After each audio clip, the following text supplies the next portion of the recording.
Hey everyone, this is Mark Ruffalo, and you're listening to newsCOUP with Public Herald. One does not necessarily allow the state to define what is legal. Now, the state has the power to enforce a certain concept of what is legal, but power doesn't imply justice or correctness even.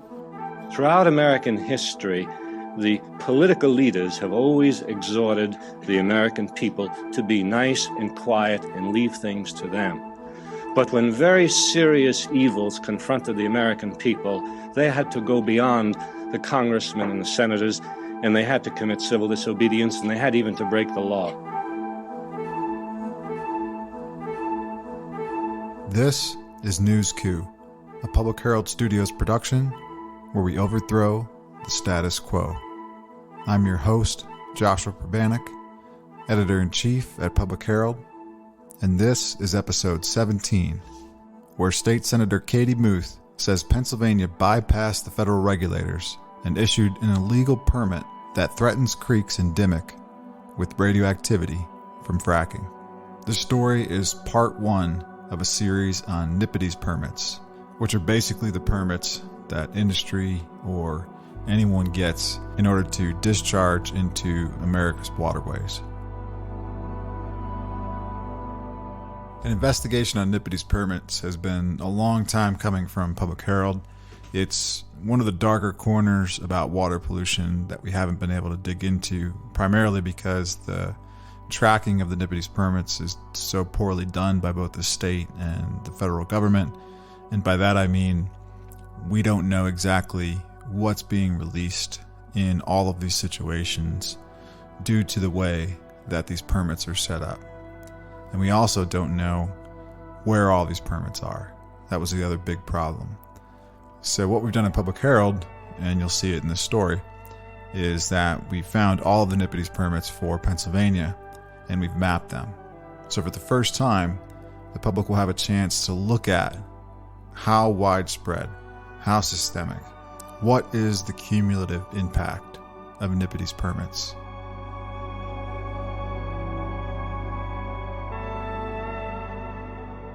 So what's unique about this story is that we have a state senator saying that Pennsylvania just happened to issue one of these permits to a controversial company who's treating fracking wastewater by checking off a box saying that the EPA signed off on a waiver for this permit in order for it to be approved to be in use in the state of Pennsylvania.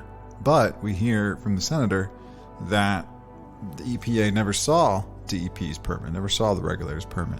The EPA never did any of that and never saw this application until I brought it to their attention. Meaning, DEP gave them a fake permit. They gave Eureka a fake permit. So while we have investigations from Josh Shapiro and the AG about radioactivity, landfills, leachate, sewage plants, and then we have interest from the governor, we have DEP handing off a NPDES permit that's supposed to treat radioactivity from fracking that's not legal. And this ties back into our previous story where we released all of the undisclosed names that were part of DEP's study on T-norm on radioactivity. And inside of those names, one of the industries is Eureka Resources. So now we have data on Eureka Resources from that RTK request and the efficacy of their ability to remove radium in their treatment plant from fracking wastewater. Now, this story and all stories at Public Herald have been made possible with support from our patrons at Patreon. We're pushing to hopefully get up to 1,000 patrons by 2023. So if you're listening to this podcast and you're a longtime reader or new reader of Public Herald and you want to support this work, please do so by going to patreon.com/Public Herald, where you can get access to exclusives that we release and make sure that we're able to continue doing this work for as little as $1 a month.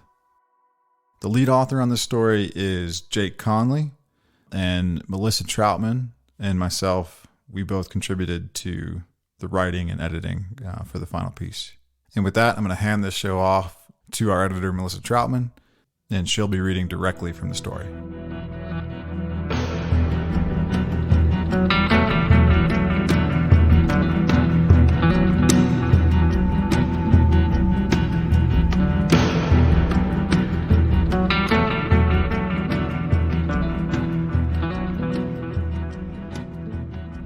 Matt Neenan's dairy farm in Susquehanna County, Pennsylvania, has been active for 120 years. Children for generations, including my own, he writes, have played in the woods and waters of this land. Neenan wrote this in an affidavit filed in March 2022 with the Pennsylvania Environmental Hearing Board. He and about 40 other residents of Dimock Township submitted affidavits opposing a new plan to treat toxic oil and gas waste, laced with radioactive material, and dump the leftovers into 2 creeks. The same 2 creeks that Neenan's cows drink from. Dimock has already suffered water contamination from oil and gas fracking operations for more than 12 years. Residents who once had good well water still rely on water deliveries to their rural homes, paid for by Cabot Oil and Gas, the company blamed for contamination. Cabot never admitted wrongdoing, silenced impacted residents with gag orders in exchange for drinkable water, and now has criminal charges levied against it by Pennsylvania Attorney General Josh Shapiro. Dimock residents' affidavits are part of an appeal filed by Pennsylvania Senator Katie Muth that attempts to overturn a permit that authorizes Eureka Resources, a company that claims to cleanse fracking waste, to discharge the treated fracking waste to the creeks. Despite its claims, some of Eureka's discharges have tested positive for high amounts of radium, a highly radioactive, cancer-causing element found in oil and gas waste. The permit requires Eureka to test for radium only once a week, and it does not set a limit on the amount of radium the company can discharge into waterways. Senator Muth told Public Herald that the plan for Dimock is environmental injustice, perpetrated by the Commonwealth's own Department of Environmental Protection, or DEP. Here she is, talking to Public Herald reporter Jake Conley. This community has already been totally, they're the sacrifice now. Yeah. So how could I just be like, not my problem, sorry to represent you, have a great day. The threat of more pollution in an area that's already suffering is reason enough to appeal the permit. But there's an even bigger reason, Muth said. She says that DEP's approval of Eureka's permit was fraudulent from the beginning.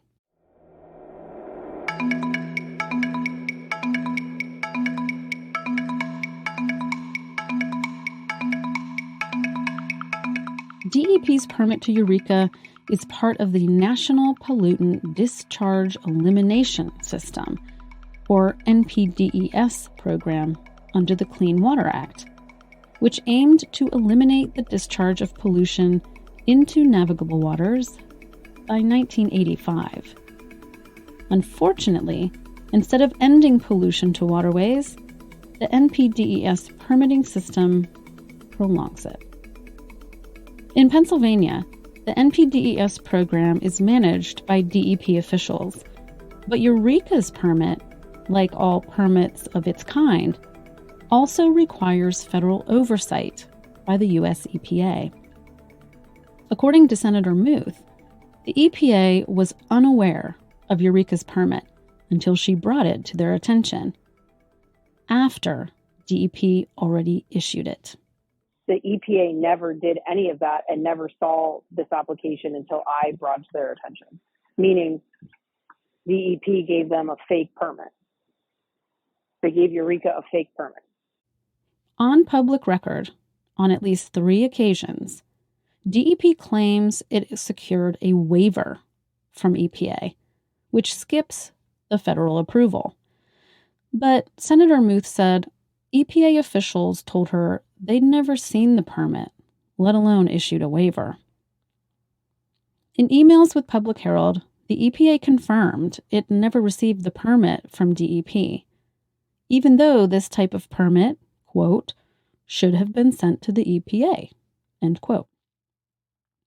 In a phone call with EPA, Senator Muth asked if DEP staff knows which permits require EPA review.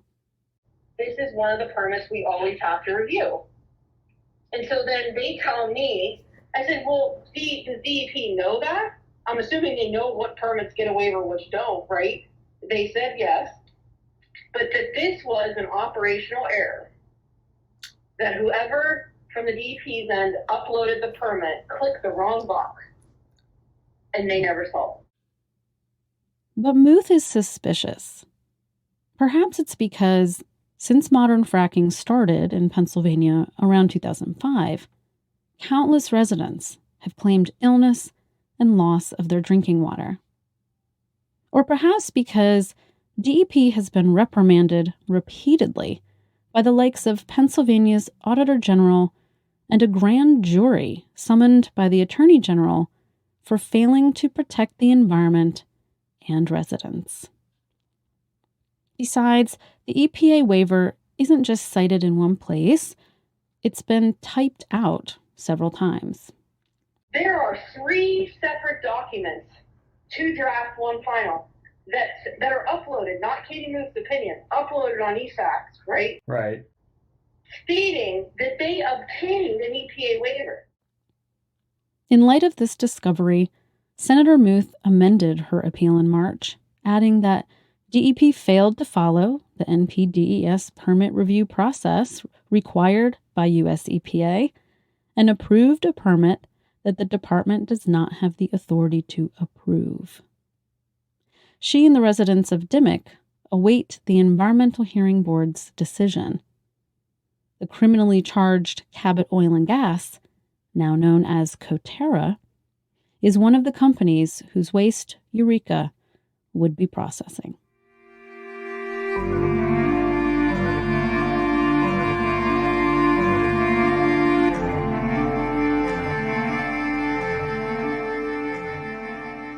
Radium is not a required part of testing and monitoring under the federal NPDES program. But the federal government gives states the authority to place additional limits on pollutants above and beyond federal standards. This includes limits on radium, which again is a carcinogenic radioactive element in almost all oil and gas waste. But a Public Herald review of NPDES permits revealed that Pennsylvania DEP rarely chooses to set thresholds for radium despite their knowledge of high levels occurring in fracking waste. Eureka's permit for Dimock is one of these situations, and this, Senator Muth explains, isn't just a problem for Dimock. That means if it can happen in Dimock, it can happen anywhere. Our watersheds are interconnected. What happens in one creek means that it can be allowed to happen in any other fucking creek.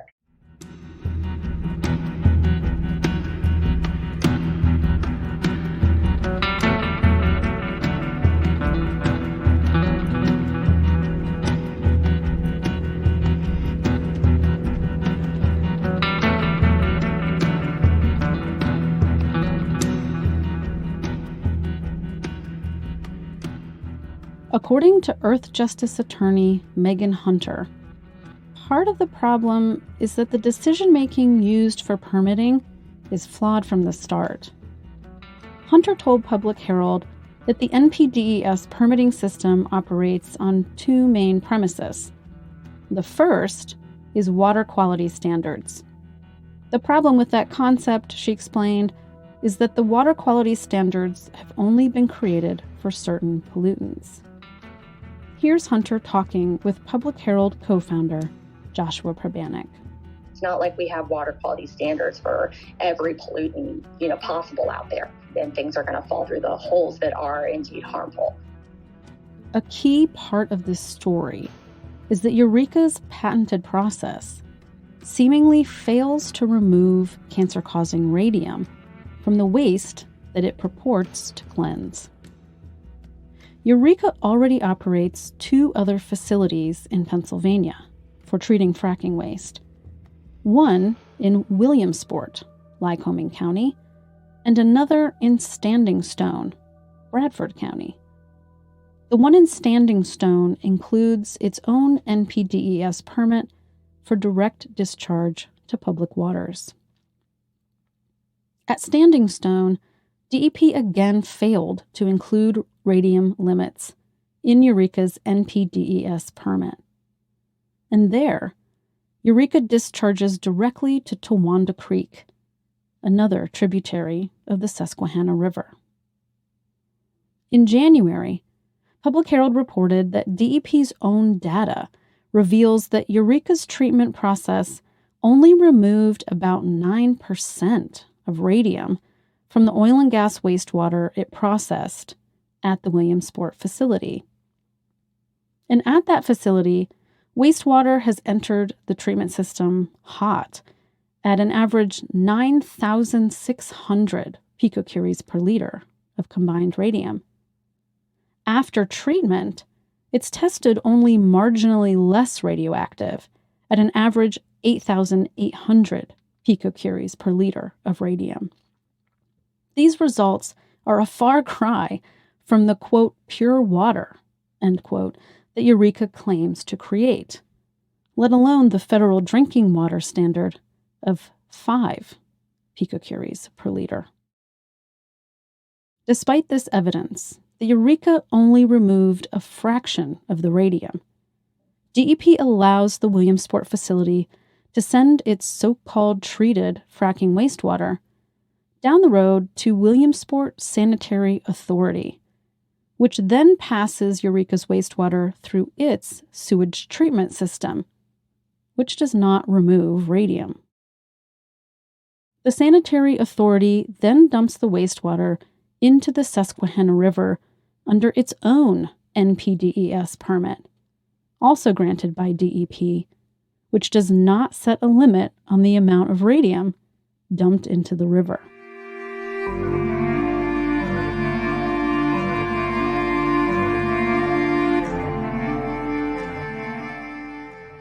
Since its founding in 2008, Eureka Resources has crafted an image as a company that breaks industry molds. It lauds itself for blazing a trail for fracking wastewater treatment, and its vice president of engineering told Public Herald back in 2018, quote, "It's all focused on generating the cleanest product that can be used for as many things as possible," end quote. Public Herald found in 2018 that Eureka was taking the salt left over from its treatment process and selling it to the likes of Clorox, which has used the fracking waste byproduct as pool salt in major department outlets like Walmart, Lowe's, and Home Depot. For Hunter, technology poses another problem with the NPDES permitting system, which asks, what can technology do? When regulators look at the problem through the lens of technology, Hunter says, they're not thinking about what the ecosystem actually needs. Instead, she said, it's about the best that polluters can do given available technology. For the residents in Dimock and all across Pennsylvania, the best available technology doesn't guarantee clean water. Still, the least DEP and EPA could do is set hard limits on the toxins they know exist, like radium.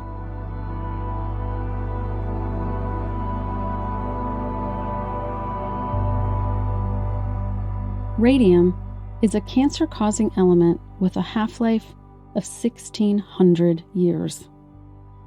In Pennsylvania, radium has already created problems for waterways that serve as dumping grounds for oil and gas waste. Studies have documented the accumulation of oil and gas radium in stream sediment, radium toxicity from road spreading of oil and gas wastewater, and the increased risk of leukemia in children who live closer to fracking operations. In its own 2016 study, DEP found radium levels in Marcellus Shale oil and gas waste up to 26,000 picocuries per liter. And remember, the federal drinking water standard for radium is 5. In 2014, oil and gas waste from Pennsylvania was so radioactive it was rejected by a facility in West Virginia. A 2015 study found that the radioactivity in oil and gas waste can increase over time under some conditions, and that estimates of the total amount of radioactive material in the waste can be inaccurately underestimated.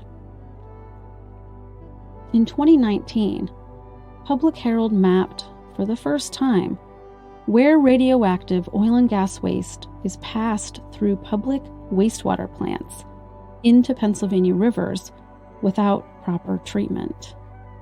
And in 2022, Public Herald mapped, for the first time, the names and locations of radioactive test results from the state's 2016 study of oil and gas radioactivity. Until that report, the names and locations of radium test results had been withheld by Pennsylvania officials, which kept company names tied to those radium results, like Eureka's, hidden from the public. Despite these decades of documentation and scathing reviews by Pennsylvania's Auditor General and Attorney General, DEP still does not use its authority to set limits on radium from oil and gas waste in NPDES discharge permits. When asked if DEP could require radium monitoring for facilities like Eureka's, EPA responded via email, quote, "Monitoring for these constituents is not required under the federal regulations. However, state permit writers can require additional monitoring in permits issued to specific direct discharging facilities." End quote. In other words, the Pennsylvania DEP could be eliminating the threat of radium. They've simply been choosing not to.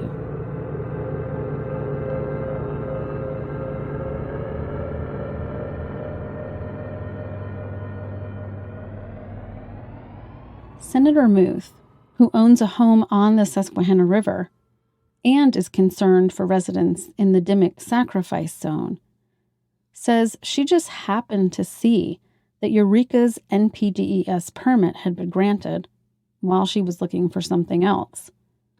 She appealed it in the nick of time. So I file it as a Hail Mary with all these resident affidavits, right? Right. Saying, like, it's not just like, at first we filed this as like, I'm just appealing it because it's bad, right? Like, it's Right. environmentally unjust. Then documents are posted, because like during this appeal period, the DEP's EFAX was down for like 3 weeks under maintenance. Sure. So, so I only had certain documents that were available online where others were later uploaded, right? And Right. then you guys published shit in January that said, here's all these places from T-Norm study that we got through the Right to Know battle, right? Right. So nobody could have done the public comment from November to December of 2021 and had that information that you guys published because it wasn't public, right? They didn't know that Eureka Resources was one of the 140 places they tested at.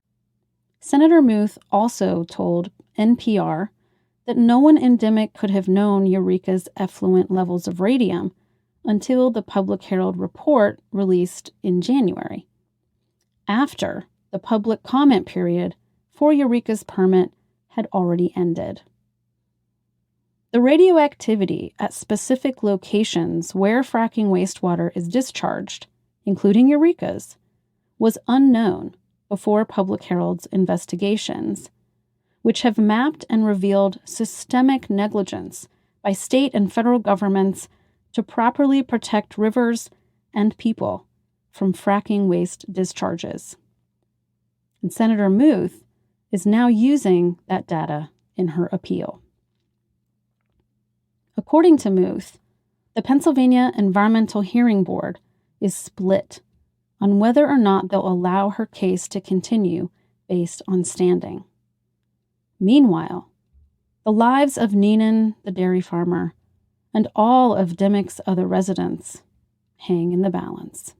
They should just restart the whole process. If EPA didn't, you know what I mean? They should start from scratch, review the permit, do the public comment. Yeah. Because then we'd have more time to get the public aware, and maybe someone else would intervene that had better standing.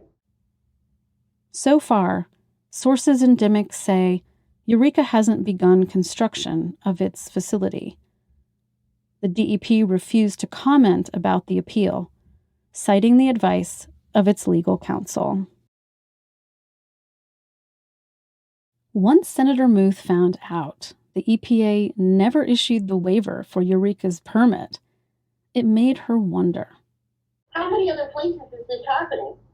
Wondering the same, Public Herald started a laborious journey toward this answer by mapping all of the NPDES permits issued in Pennsylvania. The map doesn't tell us yet how much radium or other toxins are being dumped into rivers, or whether more EPA waivers are illegitimate.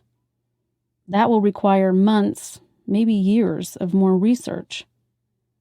But what the map does show is how pervasive the NPDES permit to pollute is issued.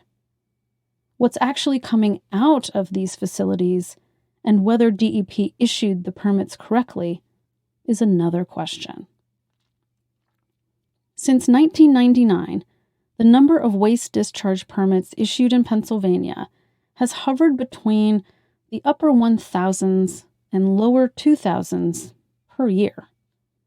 But in 2021, the DEP, under Governor Tom Wolf, granted over 3,000 permits, according to data provided to Public Herald.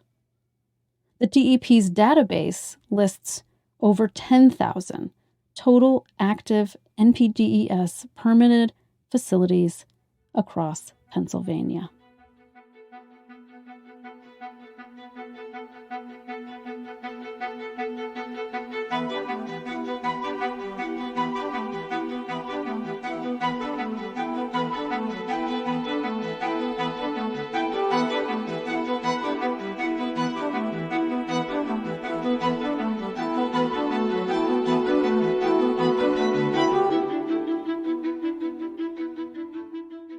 When it comes to oil and gas radioactivity, which regulators call TNORM, technologically enhanced naturally occurring radioactive material, the EPA itself presents a daunting message.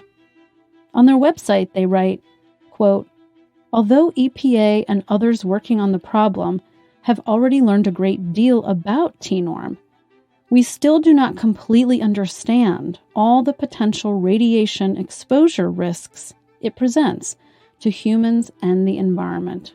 End quote. Currently, the NPDES permitting system obfuscates and legalizes radioactive pollution by not explicitly limiting the amount of TNORM that facilities like Eureka's can discharge to rivers. With neither the national EPA or state governments requiring such limits, there appears to be no accountability for oil and gas radioactivity within the NPDES system. Instead, the radioactivity problem is created, continuously obscured, and legitimized by the NPDES permitting system. With regard to DEP failing to limit Eureka's radium discharge to waterways, Senator Muth said this. I think it's a criminal act of the government to not require that. It's gross negligence. And the fact that they don't even require any kind of a cumulative impact assessment. Nothing. When it comes to DEP, negligence when regulating oil and gas waste seems to be a systemic problem. In 2017, Public Herald found widespread negligence and other misconduct on the part of DEP officials during drinking water contamination investigations related to oil and gas operations.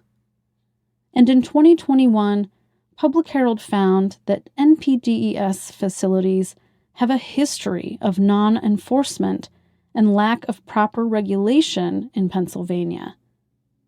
At the Keystone Sanitary Landfill in Lackawanna County, for instance, 224 complaints about the landfill had been filed with the DEP over 34 years. Yet not a single complaint resulted in a penalty or enforcement measure by the department. Another affidavit filed in Senator Muth's case from resident Nolan Scott Fry reads, "We the residents have little faith in our DEP to protect our waterways due to past experience of not holding the gas industry accountable for its polluting across our counties." Neenan, the dairy farmer whose livestock drank from the tributaries that Eureka wants to dump wastewater into, wrote in his affidavit, "This farm is my life's work. The only real goal I have is to continue to work this land and pass it along debt-free to the next generation so they can have it better."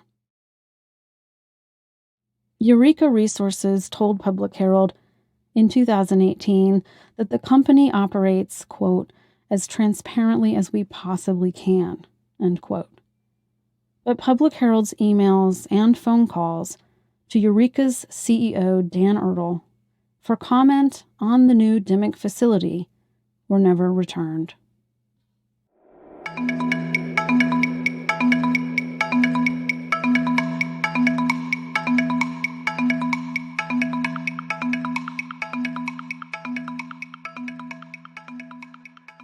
Public Herald would like to acknowledge that the encroachment of industrial development and the inevitable impacts to water, land, air, and community are nothing new to families living in resource extraction zones across the globe.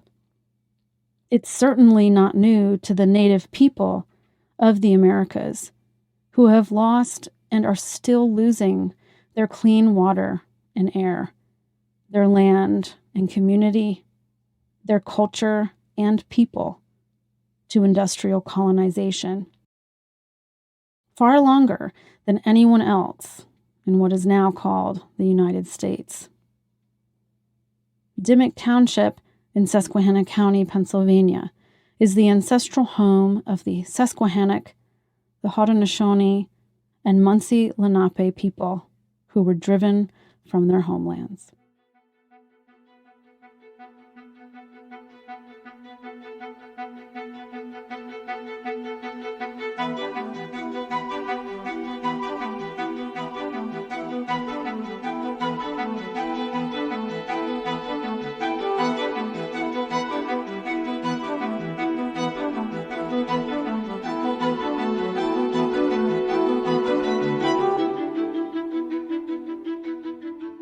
This has been another exclusive episode of newsCOUP. You can find newsCOUP on all of your favorite podcast channels. And if you're not a patron yet, please consider becoming one by going to patreon.com/Public Herald. And if you don't have the resources right now to help us on Patreon, you can definitely subscribe to us on youtube.com/Public Herald, where we're going to have more videos coming out soon. Or you could help this podcast out, help this show out, by leaving a rating on whatever podcast channel you're using. That helps to push this story up in the feed. And today's story was made possible by the work of Jake Conley and also Melissa Troutman, who edited the story, and myself, who also edited the story. The photos in the story came from photojournalist Stephen Rubin and myself. And today's music comes from Heavy Colors Invisible Hand soundtrack, which is available on Bandcamp.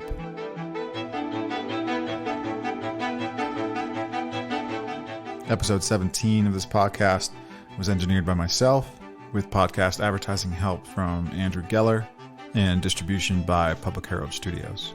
We thank you for listening to another episode of newsCOUP, where we overthrow the status quo. I'm your host, Joshua Perbanik, and we'll see you at the next story.